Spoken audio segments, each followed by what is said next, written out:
அன்பு நண்பர்களுக்கு இனிய வணக்கம். இது ஆண்டின் பொதுக்காலம் 22ஆம் ஞாயிற்றுக்கிழமை. இன்றைய சிந்தனைக்காக நமக்கு கொடுக்கப்பட்டிருக்கின்ற நற்செய்தி வாசகம் மார்க் நற்செய்தி 7ஆம் அதிகாரம் 1 முதல் 8, 14, 15, 21 முதல் 23 வரையிலான இறைவார்த்தைகள் நமக்கு தரப்பட்டிருக்கின்றன. இன்றைய நற்செய்தி வாசகத்தில் ஒரு வாக்குவாதம் நடக்கின்றது இயேசுவுக்கும் பரிசேயர்களுக்கும். பரிசேயர்களும் மறைநூல் அறிஞரும் இயேசுவின் சீடர்கள் உணவு அருந்துவதற்கு முன் கைகளை கழுவாமல் உணவு அருந்துகின்ற அந்த காட்சியை அவர்கள் பார்க்கின்றார்கள். இயேசுவிடம் அதை சுட்டி காட்டுகின்றார்கள்.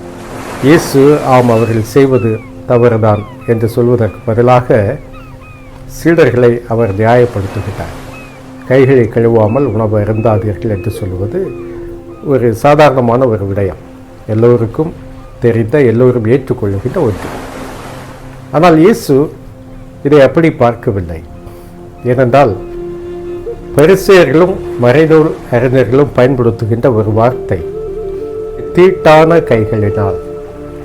தீட்டு என்றால் என்ன? தீட்டான கரைகளினால் உணவு அருந்துகின்றார்கள். அப்போ தீட்டு எப்படி வருகின்றது, தீட்டு எப்படி போகின்றது? இது உடல் சார்ந்த, ஆரோக்கியம் சார்ந்த ஒன்று என்ற நிலையை தாண்டி இது சமயம் சார்ந்த, புனிதம் சார்ந்த ஒன்றாக இங்கு கட்டியமைக்கப்படுகின்றது. எனவே இவர்கள் தீட்டான மனிதர்களாக இருக்கின்றார்கள் என்றால் அவர்கள் புனிதமற்ற மனிதர்களாக இருக்கின்றார்கள் என்ற அர்த்தம். தீட்டு என்பது பியூரிட்டி, பொல்யூஷன் என்ற அந்த கான்செப்டில் சமயங்களின் அடிப்படையே அப்படித்தான் இருக்கின்றது. எது புனிதமானது, எது புனிதம் இல்லாதது, எது மாசற்றது, எது மாசு உள்ளது, இப்படியாக இந்த புனிதத்தை சுற்றி ஒரு உலகம், அதற்கு வெளியே இருக்கின்ற எல்லாமே புனிதமற்றது என்று கட்டமைக்கின்ற ஒரு சமயம் சார்ந்த ஒரு விடயமாக இயேசு இதை பார்க்கின்றார். இயேசுவின் போதனைகளிலே மிகவும் புரட்சிகரமான போதனை எது என்று கேட்டால் இன்று நாம் சிந்திக்கின்ற இந்த போதனை தான். இயேசு முன்வைக்கின்ற இந்த சிந்தனைகள் தான் மிகவும் புரட்சிகரமான ஒரு சிந்தனையாக நான் பார்க்கின்றேன். ஏனென்றால் யூத சமுதாயம் எதை புனிதம் என்று கருதுகின்றதோ அதை இயேசு கேள்விக்குட்படுத்துகின்றார். யூத சமுதாயம் எதை தீட்டு என்று நினைக்கின்றதோ அதை இயேசு கேள்விக்குட்படுத்துகின்றார். இது சமய சடங்குகளின் ஒரு சமூகம்.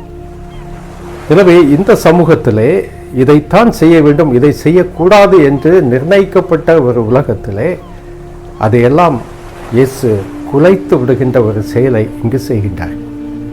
ஏனென்றால் இயேசு இன்றைய நற்செய்தியிலே எது நம்மை தீட்டுப்படுத்தும், எது நம்மை தீட்டுப்படுத்தாது என்று சொல்லுகின்ற பொழுது நாம் உண்கின்ற எந்த உணவுமே நம்மை தீட்டுப்படுத்தாது என்று சொல்லுகின்றார். இது லேவியர் ஆகமம் 11ஆம் அதிகாரத்தில் சொல்லப்படுகின்ற அத்தனை கருத்துக்களுக்கும் முரணானது, எதிரானது. இனி யூத சமுதாயத்திலே சில உணவு பழக்க வழக்கங்கள் தீட்டானவை என்ற கருத்தாக்கம் வலுவாக இருந்தது. அப்படிப்பட்ட உணவு வகைகளை உண்பதை விட செத்து போவதே மேல் என்றெல்லாம் மக்கள் சூளுரைத்த காலங்கள் உண்டு. மக்கபேயர் நூல் முதல் புத்தகத்தில் முதல் அதிகாரத்திலே நாம் இதை பார்க்கின்றோம். அதுபோல 2ஆம் நூலிலே 7ஆம் அதிகாரம் 6ஆம் அதிகாரங்களில் நாம் இதை பார்க்கின்றோம். 6வது அதிகாரத்தில் எலெயாசர் பன்றி இறைச்சியை உண்பதை விட நான் செத்து போவேன் என்று சொல்லுகின்றார். மன்னன் கட்டாயப்படுத்துகின்றான், சித்திரவதைக்குள்ளாக்குகின்றான். ஆனால் எலெயாசர் இந்த உணவை உண்டு பாவம் செய்வதை விட நான் செத்து போவது மேலானது என்று சொல்லி சாவை சந்திக்கின்றார். அதற்கடுத்த அதிகாரம் 7வது அதிகாரத்தில் நாம் ஒரு தாயின் 7 புதல்வர்களை பார்க்கின்றோம். அவர்கள் அந்த இறைச்சியை உண்பதற்கு பதிலாக கொடிய சித்திரவதைகளை சந்தித்து சாவை ஏற்றுக்கொள்ளுகின்ற அந்த காட்சிகளை நாம் பார்க்கின்றோம். எல்லாமே இந்த உணவை உண்டால் அது நம்மை தீட்டுப்படுத்தும், நாம் பாவிகளாகி விடுவோம் என்ற ஒரு கருத்தாக்கம். இப்படி உயிர் தியாகம் செய்து கட்டி காத்த அந்த விழுமியங்களை எல்லாம் இயேசு ஒன்றும் இல்லை என்று சொல்கின்றார். அது எதுவுமே இல்லை, நீ எதை உண்டாலும் எதை சாப்பிட்டாலும் அதனால் நீ தீட்டு உள்ளவன் ஆக மாட்டாய் என்று சொல்லுகின்றார். நம்மை தீட்டுப்படுத்துவது நமது உள்ளத்திலிருந்து வருகின்ற தீய எண்ணங்கள் என்று சொல்கின்றார். வெளியிலிருந்து உள்ளே செல்லுகின்ற எதுவுமே நம்மை தீட்டுப்படுத்தாது என்று சொல்லுகின்ற இந்த கருத்தாக்கம்தான் யூத கோட்பாடுகள், யூத சமய வேர்களை அசைக்கின்றது. ஏனென்றால் பழைய ஏற்பாட்டிலே இதைத்தான் நாம் பார்க்கின்றோம். தூய்மையானது, தூய்மையற்றது என்று பகுத்து பார்க்கின்ற ஒன்று. இந்த சிந்தனை தான் பேதுருவுக்கும் இருக்கின்றது. திருத்தூதர் பணி 10ஆம் அதிகாரத்தில் நாம் என்ன பார்க்கின்றோம்? பேதுரு பசியோடு இருக்கின்றார், ஜெபித்துக் கொண்டிருக்கின்றார். வானத்திலிருந்து அந்த விரிப்பிலே எல்லா வகையான விலங்குகளும் கீழே இறக்கப்படுகின்றன. இதை எடுத்து உண் என்று சொல்லுகின்ற பொழுது பேதுரு சொல்லுகின்றார், அசுத்தமான எதையும், தீட்டுப்பட்ட எதையும் நான் உண்டதே இல்லையே என்று சொல்லுகின்றார். நான் தூய்மையானது என்று சொல்லுவதை நீ தீட்டு என்று சொல்லாதே என்றுதான் அங்கு சொல்லப்பட்டிருக்கின்றது. உடல் நலத்திற்கு எந்த உணவு நல்லது என்ற விவாதங்கள் வருகின்ற பொழுது சைவ உணவு நல்லது என்று பொதுவாக பேசுவது உண்டு. அது உண்மையாக கூட இருக்கலாம், தெரியவில்லை. ஆனால் அப்படியே சைவ உணவு தான் நல்லது, அது எல்லோருக்கும் நல்லதா என்பது வேறு கேள்வி. ஆனால் ஒரு சிலருக்கு அது நல்லது என்று சொன்னால் அதை அப்படியே எடுத்துக்கொள்ளலாம், ஒன்றும் பிரச்சனை இல்லை.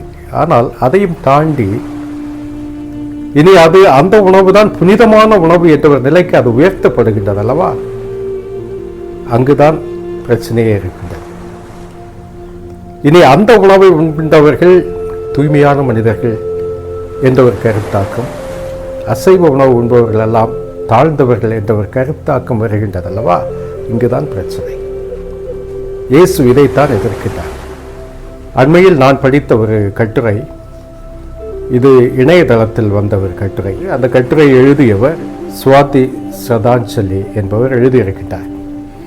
அந்த கட்டுரையின் தலைப்பு பொல்யூட்டட் நோஷன் ஆஃப் பியூரிட்டி. தமிழில் சொல்வதென்றால் தூய்மையின் மாசுபட்ட கருத்து. இங்கு இந்த தூய்மை என்பதே, இந்த தூய்மை என்ற சொல்லாடல் என்பதே ஒரு சமூக வெளியிலே அது மாசுபட்டு இருக்கின்றது. அந்த கருத்தாக்கமே அசிங்கமாக இருக்கின்றது, அழுக்காக இருக்கின்றது என்பதை அவர் சுட்டிக்காட்டுகின்றார். ஏனென்றால் உணவு பழக்க வழக்கங்கள், சில உணவு பழக்க வழக்கங்கள் தூய்மையானவை, சில தூய்மையற்றவை. சில தொழில்கள் தூய்மையானவை, சில தொழில்கள் தூய்மையற்றவை. சில உணவை உண்கின்றவர்கள், சில தொழிலை செய்கின்றவர்கள் தூய்மையானவர்கள், சில தொழிலை செய்கின்றவர்கள், சில உணவை உண்பவர்கள் தீட்டுப்பட்டவர்கள் என்ற கருத்தாக்கம் எல்லாமே இந்த தூய்மை என்ற அசுத்தமான ஒரு கருத்தாக்கத்தை மையமாக கொண்டு வந்திருக்கின்றது என்பதை சுட்டிக்காட்டுகின்றார். எனவே இந்த தூய்மை என்பதும் தூய்மையற்றது என்பதும் சாதாரண வார்த்தைகள் அல்ல, இது அடக்குமுறையின் வார்த்தைகள். நாங்கள் தூய்மையானவர்கள், நீங்கள் தூய்மையற்றவர்கள். நாங்கள் நல்லதை உண்கின்றோம், நீங்கள் கெட்டதை உண்கின்றீர்கள். நாங்கள் செய்கின்ற தொழில் மேலான தொழில், நீ செய்கின்ற தொழில் இழிவான தொழில் என்று சொல்லுகின்ற அத்தனை அசிங்கங்களும் அத்தனை அசுத்தங்களும் இந்த சுத்தம், இந்த தூய்மை, இதை மையப்படுத்தியே வந்திருக்கின்றது. எனவே தான் இயேசு அன்றே 2000 ஆண்டுகளுக்கு முன்பே இதை எதிர்க்கின்றார், இதை உடைக்கின்றார். இதை தாங்கி நிற்பது சமயம் என்றாலும் அப்படி ஒரு சமயம் நமக்கு தேவையில்லை என்பது போல இயேசு பேசுகின்றார். அப்படி என்றால் இயேசுவுக்கு சமய சிந்தனைகள் என்று ஒன்றும் இல்லையா? இருந்தது. ஆனால் இந்த சமயத்தை எப்படி பார்ப்பது என்பதில் தான் அந்த புதிய கண்ணோட்டம், இயேசுவின் கண்ணோட்டத்தை நாம் பார்க்க வேண்டும். இது பழைய ஏற்பாட்டிலும் இருக்கின்றது. பழைய ஏற்பாட்டிலே சமயத்தை 2 கண் கொண்டு பார்க்கின்ற, 2 விதமாக பார்க்கின்ற அந்த பாணிகளையே நாம் பார்க்கின்றோம். ஒன்று குருத்துவ மரபு, இன்னொன்று இறைவாக்கு மரபு. குருத்துவ மரபு என்பது சடங்குகள், சம்பிரதாயங்கள், சமயம், சமய கோட்பாடுகள், புனிதம், புனிதமற்றவை, இதன் அடிப்படையிலே கட்டமைக்கப்படுகின்ற ஒன்று. ஆனால் இறைவாக்கு மரபு என்பது சமயத்தை வேறுபடுத்தி பார்க்கின்றது. அது கடவுளை இந்த புனிதங்களுக்கு இடையே வாழ்கின்ற ஒருவராக இல்லாமல் இந்த உலகத்திலே ஒடுக்கப்பட்ட மனிதர்கள் சார்பாக களமாடுகின்ற ஒருவராக அது காட்டுகின்றது. இயேசு இந்த குருத்துவ மரபை தள்ளி விடுகின்றார், ஒதுக்குகின்றார், எதிர்க்கின்றார். இறைவாக்கு மரபிலே தன்னை இணைத்துக் கொள்ளுகின்றார். எனவேதான் இன்றைய 2வது வாசகத்தில் சமயம் என்றால் என்ன, சமய வாழ்வு என்றால் என்ன என்ற கேள்விக்கு பதில் இருக்கின்றது. சமய வாழ்வு என்றால் என்ன என்ற கேள்விக்கு யாக்கோபு எழுதிய அந்த திருமடலிலே 1 அதிகாரத்தில் அவர் சொல்லுகின்ற பதில், துன்புறும் அனாதைகளையும் கைம்பெண்களையும் கவனித்தலும் உலகத்தால் கரைபடாதபடி தம்மை காத்து கொள்வதும் என்று சமய வாழ்வுக்கு அவர் ஒரு இலக்கணம் சொல்கிறார். இதில் அகம் சார்ந்தும் புறம் சார்ந்தும் இருக்கின்றது. ஆனால் அவர் புறம் சார்ந்த விடயத்தை முதலில் முன்வைக்கின்றார். என்ன? துன்புறும் அனாதைகளை, கைம்பெண்களை கவனித்துக் கொள்ளுதல். அகம் சார்ந்த ஒன்று என்ன? அது இரண்டாவது தான் சொல்லுகின்றார். பொதுவாக மாற்றி சொல்லுவார்கள், அகம் சார்ந்து அடுத்து புறம் சார்ந்து சொல்லுவார்கள். ஆனால் யாக்கோபு முதலில் புறம் சார்ந்து மற்றவர்களை பற்றி முதலில் நினைக்கின்றார், அடுத்து தன்னை பற்றி. நீ உன்னை பற்றி நினைத்தால் இந்த உலகத்தின் போக்குகளில் நீ ஒழுகாதே என்று சொல்லுகின்றார். உலகத்தால் கரைபடாதபடி தம்மை காத்து கொள்வது. இந்த உலகம் சொல்லுகின்ற மதிப்பீடுகளின் அடிப்படையில் உனது வாழ்க்கையை அமைத்துக் கொள்ளாதே என்று சொல்லுகின்ற அந்த சிந்தனையை முன்வைக்கின்றார். நோன்பு என்றால் என்ன? நோன்பு என்பது ஒரு சமய பழக்கம். நோன்பு என்றால் என்ன என்ற கேள்விக்கு ஏசாயா இறைவாக்கினர் தான் பதில் சொல்லுகின்றார். தெரியுமா? இறைவாக்கினர் ஏசாயா 58வது அதிகாரம் 7வது வசனத்திலே நோன்பு என்பதற்கு அவர் சொல்லுகின்ற விளக்கம். நோன்பு என்றால் பசித்தோருக்கு உங்கள் உணவை பகிர்ந்து கொடுப்பதும், தங்க இடமில்லாத வறியோரை உங்கள் இல்லத்திற்கு அழைத்து வருவதும், உடையற்றோரை காணும்போது உடுக்க கொடுப்பதுமே உண்மையான நோன்பு என்று சொல்லுகின்றார். அந்த சமய நம்பிக்கைகள், சமய சடங்குகள் எல்லாவற்றையுமே புதிய கண்கொண்டு அவற்றினால் இந்த உலகத்திலே சமன்பாடு ஏற்பட வேண்டும், ஏற்றத்தாழ்வு அகல வேண்டும், ஏழ்மை இல்லாமல் ஆக வேண்டும் என்று சொல்லக்கூடிய ஒரு நிலைக்காக உழைக்கின்ற அந்த தன்மையைத்தான் புனிதமாக, சமயமாக, சமய சடங்குகளாக பார்க்கின்றார். இதைத்தான் இயேசு தனது வாழ்க்கையிலே, தனது போதனைகள் வழியாக தன் சீடர்களுக்கு கற்பிக்கின்றார். எனவே தூய்மையாக நான் இருக்கின்றேன், எந்த அழுக்கும் என்னை தீண்டவில்லை என்று சொல்லி உலகத்தை விட்டு ஒதுங்கி வாழுகின்ற ஒரு வாழ்க்கை இயேசுவின் சீடர்களின் வாழ்க்கையாக இருக்க முடியாது. எனவே தூசுபடாத தூய்மை என்பது கிறிஸ்தவ தூய்மை அல்ல. ஏனென்றால் கடவுளை இந்த உலகத்தில் கால் பதித்து இந்த உலகத்தின் வாழ்விலும் சாவிலும் தன்னை இணைத்துக் கொண்டவர். எனவே எந்த தூசும் படக்கூடாதுன்னா, நான் என்னையே அறையில், குளிரூட்டப்பட்ட ஒரு அறையில் என்னை அடைத்து கொண்டு யாரையும் பார்க்காமல், யாரையும் கை கொடுக்காமல், யாரையும் தூட்டாமல் நான் தீட்டுப்படுமை, அப்படி வாழ்கின்ற வாழ்க்கை, அப்படிப்பட்ட தூய்மை என்பது கிறிஸ்தவ தூய்மை அல்ல.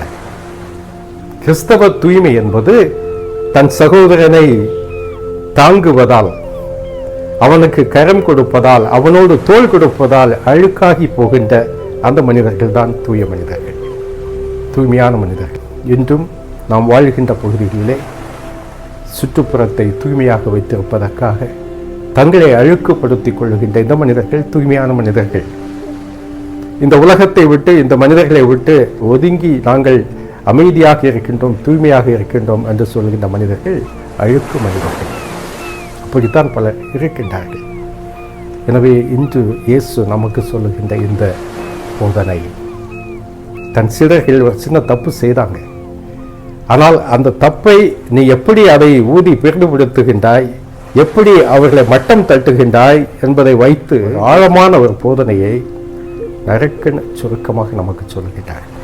எனவே இயேசுவின் சீடர்களுக்கு இருக்க வேண்டிய புதிய பார்வை, இயேசுவின் சீடர்களுக்கு இருக்க வேண்டிய புதிய அணுகுமுறைகள், இவற்றை பற்றி இயேசு இன்று நமக்கு சொல்லுகிறார். இந்த போலி புனிதங்களை அகற்றி விட்டு, தீட்டுப்பட்ட மனிதன் என்ற பட்டம் பெற்றாலும் கூட பிரச்சனை இல்லை, நான் இயேசுவுக்காக அதை தாங்கிக் கொள்வேன் என்று கடமையாற்றுகின்ற மனிதர்களாக நாம் முன்வருவோம். நன்றி.